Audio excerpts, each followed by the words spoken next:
Welcome back to मेरी classes. आज हम क्लास 9th के साइंस में चैप्टर ग्रेविटेशन की एक्सरसाइज की बात करने जा रहे हैं और इस सारे चैप्टर का कॉन्सेप्ट हमने प्रीवियस वीडियो में डिस्कस कर दिया है। आपको उन वीडियो का लिंक डिस्क्रिप्शन में मिल जाएगा, प्लेलिस्ट आपको मिल जाएगी। आज हम NCERT बुक में जो एक्सरसाइज है उनको डिस्कस करने जा रहे हैं। तो एक्सरसाइज में फर्स्ट क्वेश्चन क्या है, करें how does the force of gravitation between two object change when the distance between them is reduced to half. इन्होंने कहा कि how does force of gravitation between two object change. इन्होंने कहा दो ऑब्जेक्ट के बीच जो ग्रेविटेशन फोर्स है, दो ऑब्जेक्ट के बीच जो ग्रेविटेशन फोर्स है वो चेंज कैसे हो जाता है। वो चेंज कैसे हो जाता है, कब? जब उनके बीच जो डिस्टेंस है उसको क्या कर दिया जाए, हाफ कर दिया जाए। उनके बीच जो डिस्टेंस है उसको क्या कर दिया जाए, हाफ। तो देखो भाई, मान लो ये क्वेश्चन नंबर 1 का आंसर है। मान लीजिए दो ऑब्जेक्ट के बीच जो डिस्टेंस है, सुन लीजिए भैया, दो ऑब्जेक्ट हो गई है, ए और बी दो ऑब्जेक्ट हो गई। मान लिया इसका मास m1 है, इसका मास m2 है। इनके बीच जो डिस्टेंस है वो कितनी है, r है। कितनी है, r है। तो gravitational force G equal to हमने पढ़ा है, F equal to G m1 m2 upon r square. F equal to होता है G m1 m2 upon r square. ये फार्मूला होता है कि दो बॉडी हों, पहले का मास m1 दूसरे का मास m2 और उनके बीच डिस्टेंस क्या हो, r हो। तो उनके बीच जो ग्रेविटेशनल फोर्स लगता है वो F इक्वल टू होता है G m1 m2 upon r square. ठीक है। इन्होंने कहा if distance reduce to half, अगर डिस्टेंस को हाफ कर दिया जाए तो क्या होगा भैया, न्यू डिस्टेंस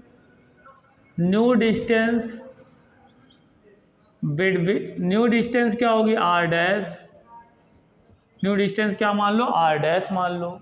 तो जो नई डिस्टेंस होगी वो पहले की डिस्टेंस की क्या हो गई, हाफ हो गई, अर्थात r/2 हो गई। पहले डिस्टेंस कितनी थी, r थी। इन्होंने कहा अगर इन्हीं दोनों के बीच डिस्टेंस को क्या कर दिया जाए, हाफ कर दिया जाए, आधा कर दिया जाए, तो ग्रेविटेशनल फोर्स क्या हो जाएगा। पहले ग्रेविटेशनल फोर्स कितना था, जब मास m1 था दूसरे का मास m2, उनके बीच डिस्टेंस कितनी थी, r। तो ग्रेविटेशनल फोर्स इतना था। इन्होंने कहा अब मान लो मास वही है, ऑब्जेक्ट वही है, ए और बी ही है, तो इसका मास तो वही रहेगा, लेकिन अब जो डिस्टेंस हो गई r डैश हो गई, नई डिस्टेंस, वो पहले की डिस्टेंस की आधी हो गई। क्या हो गई, आधी हो गई, हाफ हो गई। तो कह रहे हैं अब इनके बीच फोर्स कितना लगेगा। तो नया जो फोर्स होगा, न्यू फोर्स जो होगा, जी तो वही रहेगा, m1 वही रहेगा, m2 वही रहेगा, क्योंकि दोनों के मास तो वही है ना। ऑब्जेक्ट अगर नहीं बदलेगा तो मास वही रहेगा, m1 m2 वही रहेगा, r स्क्वायर। तो यहाँ r डैश का स्क्वायर होगा, r डैश का स्क्वायर, डिस्टेंस कितनी होगी, r डैश का स्क्वायर। अब देखो F dash equal to G m1 m2 upon r dash की वैल्यू क्या है भैया, r डैश की वैल्यू कितनी है, r अपॉन 2 का स्क्वायर। r अपॉन 2 का, भाई r डैश की वैल्यू रखा क्या, r/2, स्क्वायर लगा दिया। क्योंकि यहाँ आर डैश पे स्क्वायर लगा है ना, तो हमने केवल आर डैश की वैल्यू रखा r/2, तो r/2 होल स्क्वायर लगा दिया। F dash equal to G m1 m2 upon, किसी चीज पे होल पावर लगा तो दोनों पावर आएगा, तो r² अपॉन 2 का स्क्वायर होता है 4। एफ डैश इक्वल टू क्या होगा भैया, एफ डैश इक्वल टू क्या होगा, देखो मेन अपॉन नीचे अपॉन होता है तो पलट जाता है, वो पलट जाता है, तो 4 जो नीचे है वो ऊपर चला जाएगा, तो 4 ऊपर चला गया, मल्टीप्लाई कर दिया ऊपर, जी m1 m2 अपॉन क्या हो गया r² हो गया। एफ डैश इक्वल टू, ध्यान दीजिएगा भाई, जो इतनी चीज है जी m1 m2 अपॉन r², इसको ध्यान दो क्या है, पहले जो फोर्स लग रहा है एफ है, क्या है, एफ है, तो इसके प्लेस पर हमने ले दिया एफ क्या है, पहले जो फोर्स लग रहा था, जो बाद में एफ डैश क्या है, जब हमने डिस्टेंस को क्या कर दिया था, हाफ कर दिया था, तो ये फोर्स है एफ डैश। और एफ क्या है, पहले वाला फोर्स, जब डिस्टेंस क्या थी उनके बीच, आर थी। तो जो नया इन्होंने यही पूछा था आपसे कि जब हम दो ऑब्जेक्ट के बीच डिस्टेंस को हाफ कर देंगे, दो ऑब्जेक्ट के बीच डिस्टेंस को हाफ कर देंगे, तो जो फोर्स होगा, फोर्स में चेंज क्या होगा, तो जो नया फोर्स होगा वो पहले वाले फोर्स का 4 टाइम हो जाएगा, पहले वाले फोर्स का 4 टाइम्स होने मतलब बढ़ जाएगा, 4 गुना हो जाएगा, 4 गुना हो जाएगा। अगर पहले फोर्स क्या लग रहा है, मान लो अगर पहले फोर्स 3 न्यूटन का लग रहा है, 3 न्यूटन का लग रहा है, तो जो नया फोर्स हो जाएगा वो 4 × 3 मतलब 12 न्यूटन का हो जाए, 4 गुना बढ़ जाएगा। क्यों, क्योंकि हमने बताया था कि डिस्टेंस कम होगी तो फोर्स ऑफ अट्रैक्शन बढ़ेगा, डिस्टेंस ज़्यादा होगी फोर्स ऑफ अट्रैक्शन कम होगा। क्यों होगा, क्योंकि फार्मूला देखो, F इक्वल टू होता है जी m1 m2 अपॉन r²। तो ये देखो डिस्टेंस क्या है, फोर्स के इनवर्सली प्रोपोर्शनल है, क्या है, इनवर्सली उल्टा है, मतलब दो ऑब्जेक्ट के बीच डिस्टेंस क्या होगी, कम होगी, दो ऑब्जेक्ट के बीच डिस्टेंस कम होगी। अगर ये कम हुआ, डिस्टेंस कम हुआ, तो फोर्स क्या करेगा, बढ़ जाएगा, फोर्स क्या होगा, बढ़ जाएगा। अगर डिस्टेंस ज़्यादा हो गई भैया, तो ज़्यादा हो जाए तो ये उल्टा होगा, क्योंकि इन्वर्सली है उल्टा होता है, तो ज़्यादा हो गई तो फोर्स क्या होगा भैया, कम हो जाएगा। इस बात को समझ लेना। इसीलिए देखा होगा कि दो ऑब्जेक्ट को पास लाइए तो फोर्स ऑफ अट्रैक्शन बढ़ता है, दो ऑब्जेक्ट को दूर ले जाइए फोर्स ऑफ अट्रैक्शन कम होता है। आपने देखा होगा दो चुंबक को, दो मैग्नेट को ले लीजिए भैया, जब आप थोड़ा उनको दूर रखिए तो उनका फोर्स ऑफ अट्रैक्शन क्या होता है, कम होता है। थोड़ा पास लाइए, डिस्टेंस कम हो गई तो फोर्स ऑफ अट्रैक्शन बढ़ गया, और पास लाइए तो फोर्स ऑफ अट्रैक्शन और बढ़ जाता है। और आपने देखा होगा जब कोई मैग्नेट को एकदम पास ले आइए तो तुरंत क्या होता है, चिपक जाता है, आपको पता ही नहीं चलता, इतना तेज फोर्स ऑफ अट्रैक्शन लगता है तो तुरंत क्या होता है, दोनों मैग्नेट क्या होता है, चिपक जाता है। तो इसीलिए क्यों होता है, जब आप फिजिक्स पढ़ लोगे ना, मज़ा आ जाएगी फिजिक्स पढ़ने में, क्योंकि फिजिक्स क्या है, पूरा नेचुरल फिनोमेना है, पूरे फिजिक्स में पूरा नेचर में क्या हो रहा है, क्यों हो रहा है, रीजन जान जाओगे आप। अब आपको रीजन पता चल गया, डिस्टेंस कम हो रही तो फोर्स बढ़ रहा है, डिस्टेंस बढ़ रही तो फोर्स, हाँ। जैसे क्या होता है, लोग बोलते हैं कि ग्रेविटेशनल भैया, जब कोई ऑब्जेक्ट ऊपर से नीचे आती है तो उसकी स्पीड बढ़ती है, स्पीड बढ़ती इसलिए एक्सीलरेशन बढ़ता है।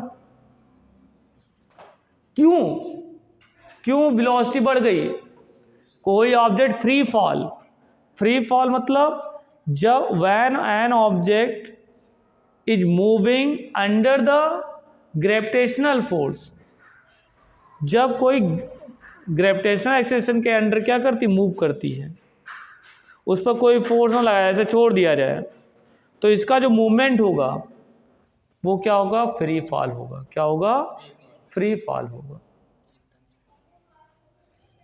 और वो जो फ्री फॉल हो रहा है उसकी भी स्पीड क्या होती है, नीचे आने पे बढ़ती है।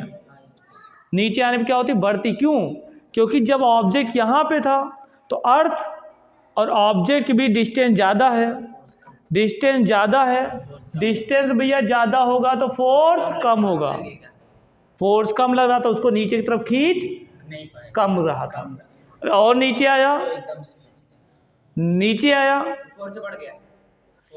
डिस्टेंस कम हो गई, और डिस्टेंस कम हो गई तो फोर्स बढ़ गया, फोर्स बढ़ गया तो किसी चीज़ को ज़्यादा तेज़ी से खींचोगे तो आपकी स्पीड क्या होगी, बढ़ जाएगी, और स्पीड बढ़ गई ना तो ग्रेविटेशनल एक्सेलरेशन बढ़ गया, क्या होगा, बढ़ जाता है। यही रीजन है, ठीक है। तो इन्होंने यही कहा था कि अगर दो ऑब्जेक्ट के बीच, कभी भी दिमाग में फीड रखिए, याद कर लो चाहे, कि दो ऑब्जेक्ट के बीच डिस्टेंस को अगर हम हाफ कर देंगे तो फोर्स क्या होगा, पहले का 4 टाइम हो जाएगा, पहले का क्या होगा, 4 टाइम, अर्थात पहले अगर 3 न्यूटन का फोर्स लग रहा है तो अब कितना लगेगा, 4 × 3 12 न्यूटन का फोर्स लगेगा। चलिए, हाँ तुरंत अब क्वेश्चन नंबर 2 डिस्कस करते हैं। क्या है, डाउन कर लो एकदम, सुनिए। Gravitational force act on all object in proportional to their masses. ये सही बात है कि जो ग्रेविटेशनल फोर्स होता है वो सभी ऑब्जेक्ट पे लगता है, और वो क्या होता है, वो क्या होता है, प्रोपोर्शनल होता है देयर मासेस, उनके मासेस की क्या होता है, प्रोपोर्शनल होता है। प्रोपोर्शनल का मतलब होता है अगर मास बढ़ेगा, दो बॉडी का मास ज़्यादा है तो उनके बीच फोर्स ज़्यादा होगा, दो बॉडी का मास कम है तो उनके पास ग्रेविटेशनल फोर्स उनके बीच कम होगा। और why then a heavy object does not fall faster than a light object। इन्होंने कहा, इन्होंने बड़ा अच्छा क्वेश्चन कह दिया भाई, बड़ा अच्छा क्वेश्चन कह दिया इन्होंने। इन्होंने कहा कि जो फोर्स होता है वो डायरेक्टली प्रोपोर्शनल होता है product of their masses, product of their masses, कि अगर दो ऑब्जेक्ट के बीच मास ज़्यादा होगा, दो ऑब्जेक्ट का मास ज़्यादा होगा तो उनका मास का प्रोडक्ट ज़्यादा होगा, तो उनके बीच लगने वाला फोर्स ऑफ अट्रैक्शन अर्थात ग्रेविटेशनल फोर्स ज़्यादा होगा। तो इन्होंने कहा कि जब हम एक लाइट ऑब्जेक्ट को, एक हल्के ऑब्जेक्ट को और एक हैवी ऑब्जेक्ट को छोड़ देते हैं तो दोनों एक साथ ग्राउंड पे गिरते हैं। क्यों भाई, जो ज़्यादा भारी है, जो ज़्यादा भारी है वो पहले गिर जाना चाहिए था, कि भैया ये ऑब्जेक्ट और अर्थ के मास का प्रोडक्ट क्या है, ज़्यादा है, तो इसको जल्दी गिरना चाहिए, ज़्यादा फोर्स लगना चाहिए, इस पर जल्दी गिरना चाहिए। लेकिन ये क्या होता है, ये इसका मास कम है तो ये क्या है, अर्थ के मास और मार्कर के मास का प्रोडक्ट कम होगा, तो इस पर लगने वाला मास का प्रोडक्ट कम हो गया तो फोर्स कम हो गया, तो ये आराम से गिरना चाहिए, कम फोर्स लग रहा था आराम से गिरना चाहिए। समझिए, ये डस्टर, ये मार्कर, कौन भारी होगा, डस्टर की मार्कर, डस्टर भारी होगा, ठीक है। अब देखो भाई, ये डस्टर यहीं पे, यही मार्कर है, दोनों एक जगह है, ठीक है। अब इनको अगर हम साथ छोड़ दें, साथ में लाइट ऑब्जेक्ट, मार्कर लाइट है और ये डस्टर हैवी है, इनको अगर हम एक साथ छोड़ दें तो एक साथ ज़मीन पे गिरते हैं, तो ये कहना चाहते हैं, पूछना चाहते हैं क्यों? क्योंकि अगर आप रीजन देना चाहते हो, क्योंकि इसका मास और अर्थ का मास का प्रोडक्ट ज़्यादा होगा इन कंपेरिजन टू मार्कर और अर्थ के मास का प्रोडक्ट। अर्थ के मास और मार्कर के मास का प्रोडक्ट क्या होगा? कम होगा। जबकि डस्टर और अर्थ के मास का प्रोडक्ट ज़्यादा होगा। तो मास का प्रोडक्ट ज़्यादा होगा तो फोर्स ज़्यादा लगना चाहिए। डस्टर फोर्स ज़्यादा लगेगा और मार्कर पे, लाइट ऑब्जेक्ट पे फोर्स कम लगेगा। तो जिस पे फोर्स ज़्यादा लग रहा है वो पहले गिरना चाहिए, और जो जिस पर फोर्स कम लग रहा है वो देर में गिरना चाहिए।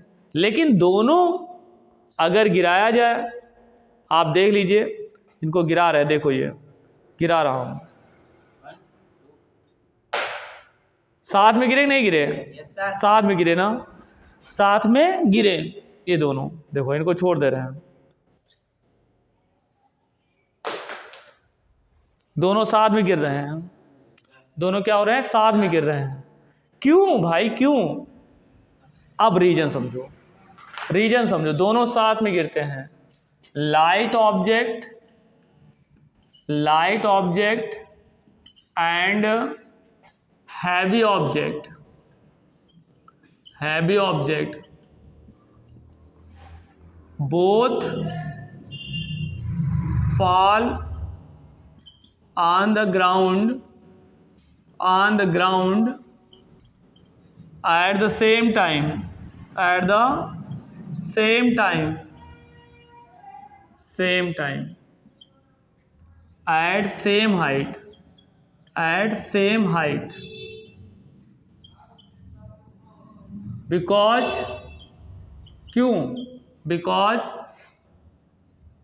both are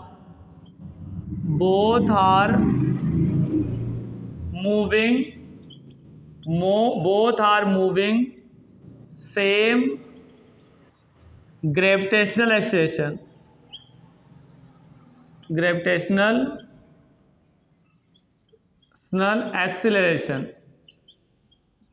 क्योंकि क्या उसका मेन रीजन ये है, देख लो भैया, ये समझ लो, ये बहुत इंपॉर्टेंट चीज़ हमने बता दिया आज आपको, बहुत इंपॉर्टेंट चीज़ बता दिया कि दोनों एक साथ क्यों गिरते हैं। क्योंकि दोनों पे ग्रेविटेशनल एक्सेलरेशन सेम लग रहा है। क्योंकि बताया गया है कि जब कोई ऑब्जेक्ट अर्थ के पास होता है या अर्थ पे होता है तो ग्रेविटेशनल एक्सेलरेशन लगभग लगता है कितना? 9.8 मीटर पर सेकेंड स्क्वायर। यही एक्सीलरेशन ही क्या होता है? जब हम कहते हैं कि भैया एक्सीलरेटर बढ़ाओ यार, एक्सीलरेटर जब हम बढ़ाते हैं ना, स्पीड को, गाड़ी जा रही धार धार धार धार धार धार, सुन लो, एक्सीलरेटर बढ़ा दिया, कहते हैं भैया यार एक्सीलरेटर लो। हम लोग नहीं जानते हैं, हम लोग कहते हैं एक्सीलरेटर लो, जबकि होता है एक्सीलरेटर। तो उसकी स्पीड को क्या होता है? बढ़ाते का काम करता है। तो जब हम एक्सीलरेटर बढ़ाते हैं तो हमारी स्पीड बढ़ती है। तो भैया जब एक्सीलरेटर बढ़ ही नहीं रहा है, एक्सीलरेशन बढ़ ही नहीं रहा है, दोनों ऑब्जेक्ट पे एक्सीलरेशन सेम लग रहा है, 9.8 मीटर पर सेकेंड स्क्वायर से ही चल रही दोनों ऑब्जेक्ट, एक्सीलरेशन सेम है, तो स्पीड तो बढ़ेगी नहीं ना, दोनों सेम स्पीड से जाएंगे नीचे। क्योंकि अच्छा कहोगे सर क्यों नहीं बढ़ रहा है? क्योंकि देखो आपने सीखा है G इक्वल टू होता है Gm/r square, small g equal to होता है कैपिटल Gm/r स्क्वायर। जब कोई ऑब्जेक्ट, ये क्या होता है? व्हेन ऑब्जेक्ट इज नियर और ऑन द अर्थ, सुन लो भैया, ऑन द अर्थ ये होता है। जब कोई ऑब्जेक्ट या तो अर्थ पे हो या तो अर्थ के पास हो, तो जो ग्रेविटेशनल एक्सीलरेशन लगता है उसका फॉर्मूला होता है किस पर? Gm/r square. अब समझ समझ जाओ जी क्या है, ग्रेविटेशनल यूनिवर्सल कांस्टेंट, नहीं यूनिवर्सल ग्रेविटेशनल कांस्टेंट है। क्या है? यूनिवर्सल ग्रेविटेशनल कांस्टेंट है। इसकी वैल्यू क्या होती है? फिक्स होती है। यूनिवर्सल इसीलिए कह दिया क्योंकि इस जी की वैल्यू कभी बदलती नहीं है। चाहे यूनिवर्स में चले जाओगे तब भी इस जी की वैल्यू फिक्स रहेगी, अर्थ के अंदर चले जाओगे जी की वैल्यू फिक्स रहेगी, अर्थ पे रहोगे तब भी जी की वैल्यू फिक्स रहेगी, अर्थ के ऊपर चाहे जितना जाए जी की वैल्यू फिक्स ही रहेगी। So this is called universal. Universal का मतलब हर जगह, सर्वत्र, सर्वत्र मतलब हर जगह। ये ग्रेविटेशनल है, जी ग्रेविटेशनल कांस्टेंट, कांस्टेंट मतलब होता है फिक्स रहता है, फिक्स रहता है, बदलता नहीं है। और इसकी वैल्यू याद रखना, इसकी वैल्यू याद रखना 6.67 इंटू 10 पावर, हाँ 6.67 into 10 power -11 newton metre square पर केजी स्क्वायर होता भैया। तो ये फिक्स रहता है, ये बदलता ही नहीं है, तो इसे यूनिवर्सल ग्रेविटेशन कांस्टेंट बोलते हैं। एम क्या होगा? सुन लो, एम क्या होगा, इधर ध्यान दो। एम क्या होगा आपका? एम क्या होता है? मास ऑफ अर्थ। क्या होता है? मास ऑफ अर्थ, मास ऑफ अर्थ होता है, अर्थ का मास होता है। और आर क्या होता है? रेडियस ऑफ अर्थ। क्या होता है? रेडियस ऑफ अर्थ होता है भैया। देखो अब जरा सोचो, बुद्धि लगा लो जरा, दोनों ऑब्जेक्ट पे हमने एक वर्ड बोला, आपको मुझे मेरे बात पे भरोसा नहीं हुआ होगा, लेकिन अब भरोसा हो जाएगा। हमने कहा कि जो हैवी ऑब्जेक्ट और लाइट ऑब्जेक्ट को जब दोनों फ्री फॉल हों, फ्री फॉल का मतलब क्या होता है जानते हो? कि उस पर कोई फोर्स ना लगाया जाए, ऐसे ना फेंका जाए। अगर हम ऐसे फेंकेंगे तो ये फ्री फॉल नहीं हुआ, क्योंकि हम इस पर फोर्स अप्लाई कर रहे हैं। एकदम क्यों? ऐसे ऐसे ऐसे को इसको छोड़ दिया जाए बस ऐसे, ये फ्री फॉल मतलब हमने फोर्स ना लगाएं।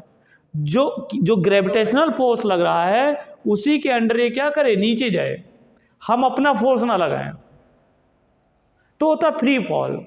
तो जब कोई ऑब्जेक्ट फ्री फॉल होती है, अर्थात ग्रेविटेशनल एक्सेलरेशन की वजह से नीचे जाती है, तो दोनों सेम एक्सेलरेशन से जाते नीचे। क्यों? देख लो, एक्सेलरेशन में कहीं मास ऑफ बॉडी आया ही नहीं। जो ग्रेविटेशनल एक्सेलरेशन जी है वो कहीं बॉडी के मास पे डिपेंड ही नहीं कर रहा है। डिपेंड कर रहा है, किस पे डिपेंड कर रहा है? जी क्या है? Universal gravitation. ये तो हर जगह कांस्टेंट तो फिक्स होता है, दोनों लिए सेम होगा। एम मतलब मास ऑफ अर्थ, वो तो भैया दोनों ऑब्जेक्ट के लिए सेम ही रहेगा, अर्थ थोड़ी ना बदल जाएगी, तो वो भी फिक्स हो गया। रेडियस ऑफ अर्थ, अर्थ की रेडियस तो फिक्स होती है, तो ये भी हो गया। तो यहाँ पे मास पे डिपेंड ही नहीं कर रहा है। ग्रेविटेशनल एक्सेलरेशन जो है मास पे डिपेंड नहीं कर रहा, तो भाई चाहे कोई भारी हो चाहे हल्की हो, क्या मतलब है भाई? जब बॉडी की मास पे डिपेंड ही नहीं कर रहा है जी, तो चाहे ऑब्जेक्ट भारी हो चाहे वो हल्की हो, दोनों पे ग्रेविटेशनल एक्सेलरेशन सेम लगेगा। जब सेम लगेगा, ग्रेविटेशनल एक्सेलरेशन सेम है, तो मतलब वो सेम स्पीड से नीचे गिरेगी। और जब सेम स्पीड से चलेगी भैया ना, तो दोनों सेम टाइम पे ही दोनों एक साथ गिरेंगी। ये क्वेश्चन बहुत बार पूछा जाता है कि जब एक लाइट ऑब्जेक्ट को एक हैवी ऑब्जेक्ट, दोनों एक ही हाइट पे हों, एक ही हाइट से दोनों को छोड़ दिया जाए, फ्री फॉल ऐसे छोड़ दिया जाए, फ्री फॉल कर दिया जाए, तो जब वो फ्री फॉल होती हैं तो ग्राउंड पे एक साथ गिरती। क्यों? तो आपको एक ही रीजन देना है कि जब दो ऑब्जेक्ट सेम हाइट से फ्री फॉल होती हैं तो सेम एक्सेलरेशन चलती हैं, इसीलिए दोनों ग्राउंड पे सेम टाइम पे पहुंचती हैं। अब मान लिया सामने वाला कह दे भाई कैसे कह सकते हो यार सेम एक्सेलरेशन जाएगा, तो आप उनको क्या करोगे? कह दोगे कि चलो हम तुम्हें फार्मूला का डेरिवेशन बताते हैं। आप जानते हो कि जब कोई ऑब्जेक्ट अर्थ के क्या हो, पास हो, पास मतलब जानते हो क्या है, हाँ, इतनी हाइट पे हो, या 100 मीटर पे, 50 मीटर पे हो, 10 मीटर पे हो, 30 मीटर पे हो, 40 मीटर पे हो, तो ये पास ही मानी जाएगी। क्यों? क्योंकि जानते हो जो अर्थ की रेडियस होती है वो 6400 किलोमीटर होती है, 6400 किलोमीटर इतनी होती है। तो इस रेडियस की कंपेरिजन में भैया 2, 4, 10 मीटर तो कुछ भी नहीं ना, तो उसको माना जाता है कि अर्थ के पास है। और अर्थ के जब पास होता है तो उसका ग्रेविटेशनल एक्सलेशन जो निकाला गया था वो G=gm/r²। तो ग्रेविटेशनल एक्सलेशन किस पे डिपेंड करता है? यूनिवर्सल ग्रेविटेशनल कांस्टेंट पे, मास ऑफ अर्थ पे डिपेंड करता है और रेडियस ऑफ अर्थ पे। तो ये ग्रेविटेशनल एक्सलेशन बॉडी के मास पे तो डिपेंड ही नहीं कर रहा है, बॉडी के मास पे डिपेंड ही नहीं कर रहा। आप देख लो, उनको दिखा दो भैया डिपेंड ही नहीं कर रहा है, तो चाहे भारी हो चाहे हल्का, क्या मतलब है, वो तो दोनों पे से एक्सीलरेशन क्या लगेगा, सेम लगेगा। तो एक्सीलरेशन सेम लगेगा। तो किसी चीज़ को जैसे जैसे करते हो, बाइक में सेम एक्सीलेटर लो, दो बाइक सेम तरीके से बाइक हो, सेम एक्सीलेटर लो, बाइक की स्पीड क्या होगी, सेम ही तो होगी। तो एक्सीलरेशन सेम लग रहा है तो दोनों सेम स्पीड से जाएंगे, स्पीड दोनों की सेम होगी तो टाइम सेम पहुंचेंगे ही पहुंचेंगे, क्योंकि डिस्टेंस फिक्स है, डिस्टेंस फिक्स है, क्योंकि उतनी ऊंचाई पे है दोनों ना, तो डिस्टेंस फिक्स है। तो आपकी क्या हो गई, स्पीड फिक्स हो गई, तो टाइम भी फिक्स हो जाएगा। ठीक है, आशा करता हूँ आपको समझ में आ रही होगी।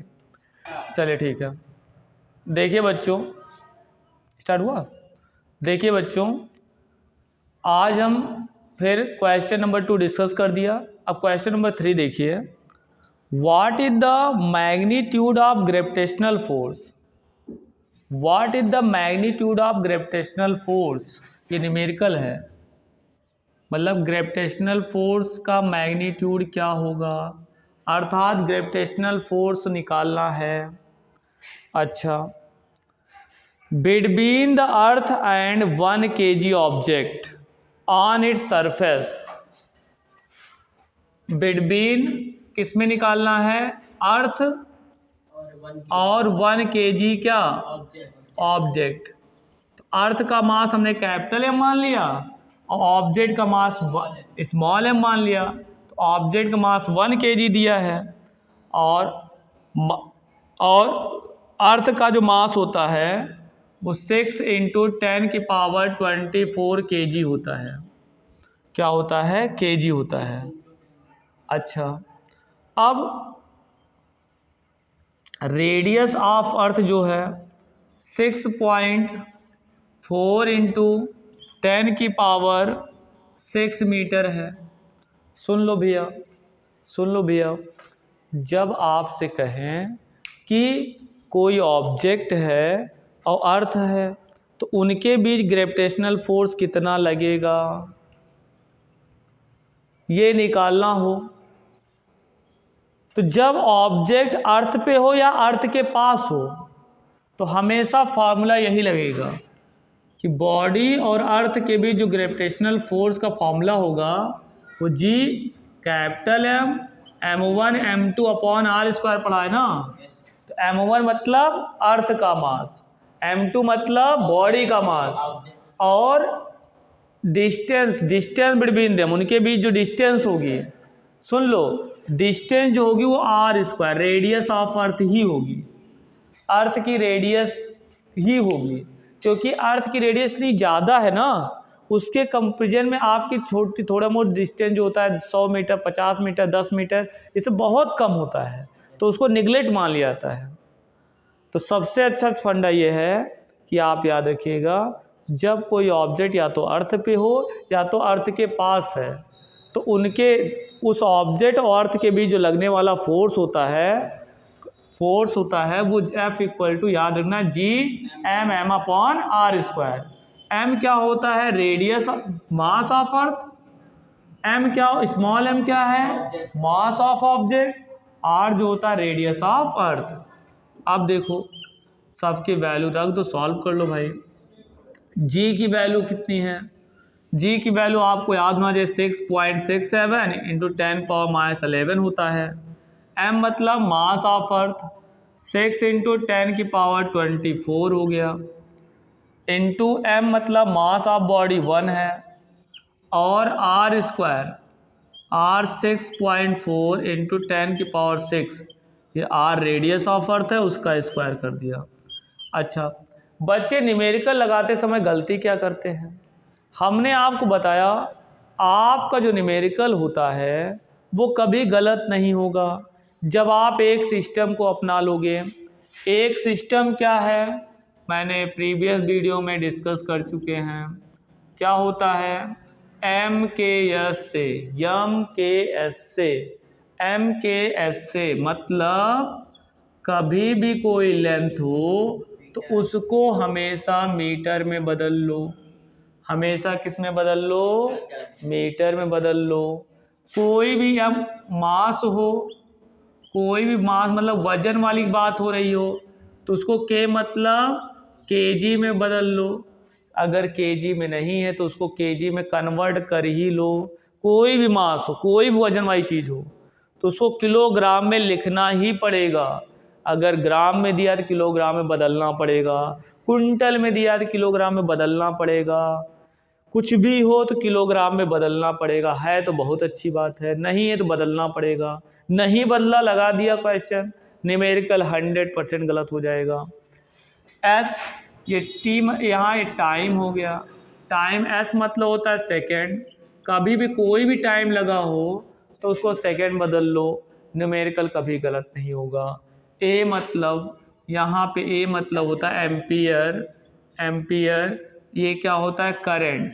कोई भी करंट अगर दिया हो, जैसे 2 एम्पियर करंट, 3 एम्पियर करंट, कभी कभी होता है करंट जो आती है हमारे घरों में वो मिली एम्पियर में दे दिया गया। अब आपको न्यूमेरिकल लगाते समय मिली एम्पियर लगा दिया, गलत हो जाएगा, एम्पियर में कन्वर्ट करना ही पड़ेगा। चलो देखते हैं क्या क्या दिया है।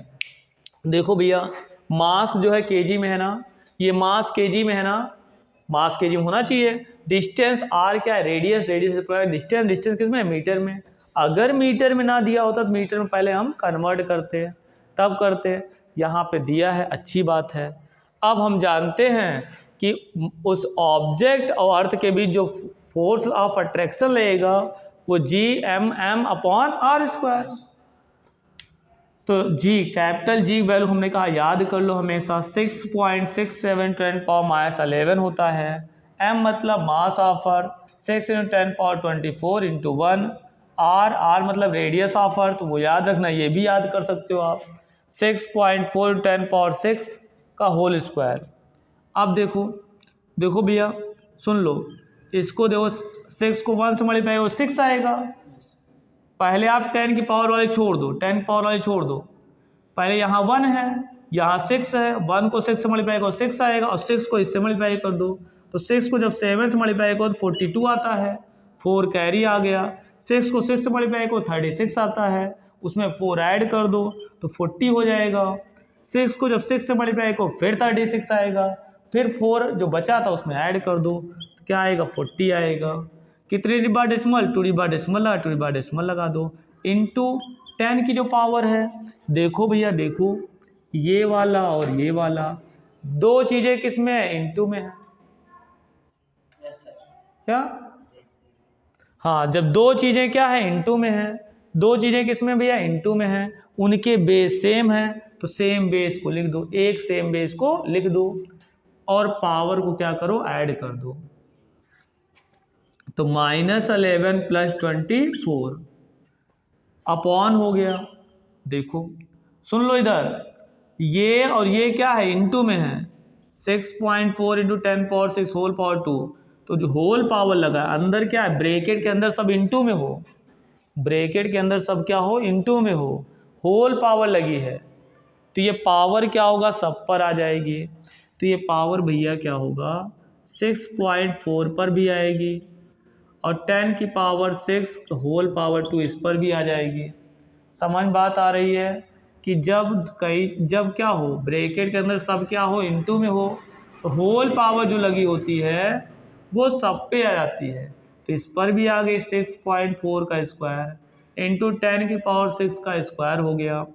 अब देखो 4.40.02। और एक बात याद रखो कि पॉइंट के बाद जो नंबर पढ़ते हैं हमेशा 1 डिजिट करके पढ़िएगा। 40.02 ऐसे नहीं पढ़ना 02, 1 डिजिट करके पढ़ना है। देखो लोग गलत पढ़ते हैं 40 पॉइंट, जैसे मान लो कहीं पे आ गया 30.43 है तो कहेंगे 30.43, तो दैट इज रॉन्ग। इसको हम करेंगे 30.43, ठीक है। अब इंटू 10 की पावर क्या होगा, 24 में से 11 चला जाएगा तो 13 आएगा, अपॉन 6.4 का स्क्वायर कर दो। देखो मल्टीप्लाई कर लो 6.4 इंटू 6.4, 4 को 4 मल्टीप्लाई को 16, 1 कैरी आ गया, 4 को 6 मल्टीप्लाई 24 प्लस 1 25 आएगा, फिर 6 4 जा 24, 2 कैरी आया और 6 6 जा 36 और 2 हो जाएगा आपका 38, 6 9 10 और ये 3 हो जाए 3 1 4 हो जाएगा।